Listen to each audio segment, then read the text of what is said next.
Hi everyone, Comic Reviewer here, and this time we're reviewing on Biff to the Future.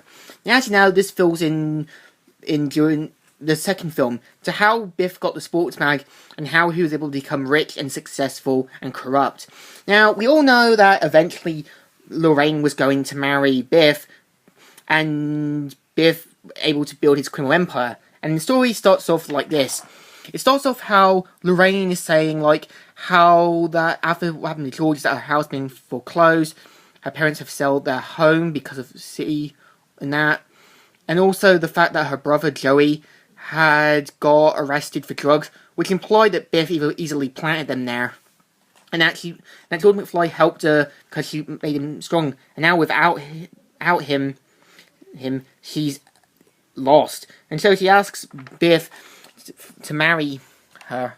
It's like, I guess I was doing it all wrong. All these years of chasing you, and I didn't even have to propose. And so Biff promises that he'll take care of the kids and sort out everything else. And says, I swear to you, Lorraine, we're going to live happily ever after. My happiness died with George McFly.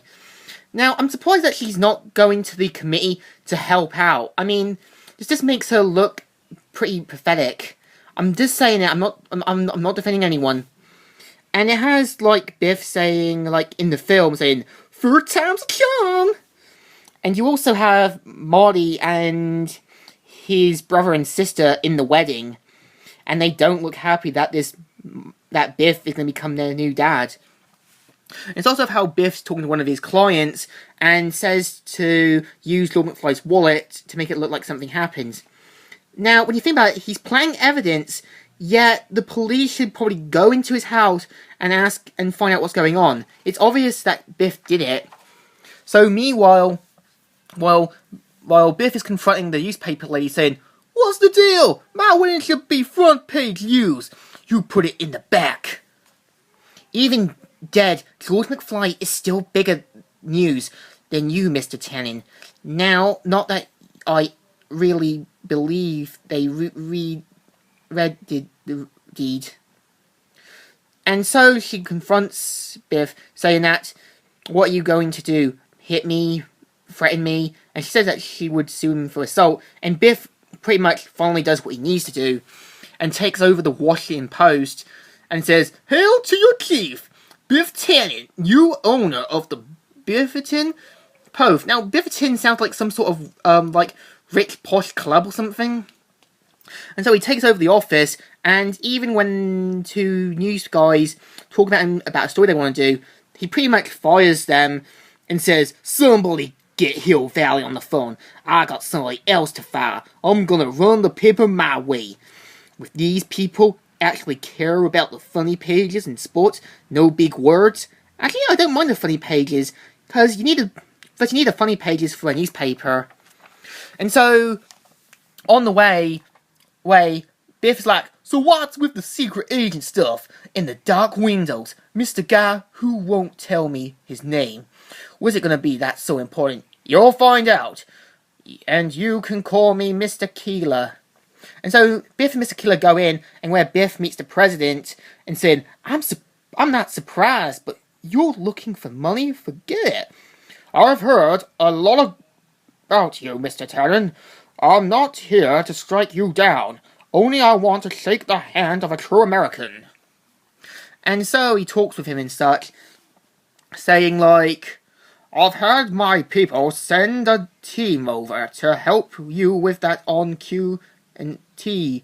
Then you can keep your own hands clean. Thank you. Any other advice?" "Yes, keep your enemies list. It's good to know who's against you." "Great idea. Only I need a whole library to keep track of mine." "You and me both." And so Biff later finds out that the president gets 2 terms, and Biff manages to find a way to work around it by pretty much using his sports mag and placing bets, and even get Hadama Ali and even his enforcers helping getting the money, and able to convince them to get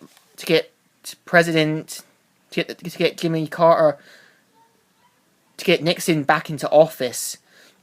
Now, when you think about it, I'm surprised no one is dealing with this, because, one, you can't just change laws and anything else. And so, Nixon's dancing with Marty's mum, saying, "Your husband's a great American, Miss Tannen. You're not married to him." And so, Biff talks to one of the casino owners, and talking about that saying, and all that. But also, meanwhile, Biff later finds out that due to placing so many bets, the people who run the casinos, people who run the betting offices, do not want him back. Because one, they're costing them a lot of money, and they're not, and they're not even doing it anymore. Even Biff's enforcers are having a tough break. One of them says, "Nobody's take our wager. Every bookie, every sports book in Vegas, they can't smell us. Now they're tired of us." And so Biff Mayer has an idea to make gambling legal in Hill Valley. And meanwhile, the courthouse is planning to be demolitioned, and the committee plan to stop this, but Biff manages to go all their way, showing that Biff has no concern or care for putting them all in danger. He's like, "Make way for the bulldozer!" And so he destroys the courthouse that standed for a long time. And so, after that, Biff planned to build up his hotel, Biff Tannen Paradise, and later on, and you also got Carol Beer from Little Britain, which I'm guessing that before Back to the Future 2 events, it was easily Marty's sister changed her name to Carol Beer and worked in a newsagent. And later, Dave finds out, and the family, that Biff removed all the portraits and stuff. It's like, it's not about our dad, our real dad. And so, pretty much, he leaves saying, "You're not my father," in that. And now the committee's got a new member, which is Dave McFly. And I actually respect Dave for not calling Biff his real dad, and that takes a lot of courage. And so they have a plan, but despite them trying to, and despite Strickland's idea about getting Biff to get a recording of the confession, Dave makes a good point. Biff is too smart and too intelligent, and one, he is the most dangerous man on the planet. And so Dave McFly has an idea by having Biff and his family and the family leave for dinner, and one of the guys says, "Biff forced me out of my business, drove away my customers, destroyed my garage, and stole my property from under me. But he didn't take my skills." And I'm actually surprised they didn't really plan this out. So it's obviously implied that Biff obviously found out, and even confronts one of the committee guys, even has an officer to beat the merciful crap out of him, showing that Biff pretty much runs and controls the police. Later, Dave gets put into the back of in the boot and says, "Please don't kill me." And so they make Dave run all the way back, and you see Marty now grown up trying to fill in a missing people report, and also having Lorraine talk with him saying, "Marty, dear, no, Biff will turn up, so let's not anger your father with aggressions." "He's not my father! Why do you always take his side?" It's complicated. And Marty's mum says that she's decided to send him and his sister to boarding school. Now, we all know how that's going to turn out. And in the deleted scenes, Dave did kind of return. And even Dave says, "When are you and Mum on speaking terms?" in the deleted scenes. Now, the deleted scene is non-canon, so it's unknown if Dave really did make it back home. It's like, for our own safety? Or his? Well, at least I'll be away from both of you.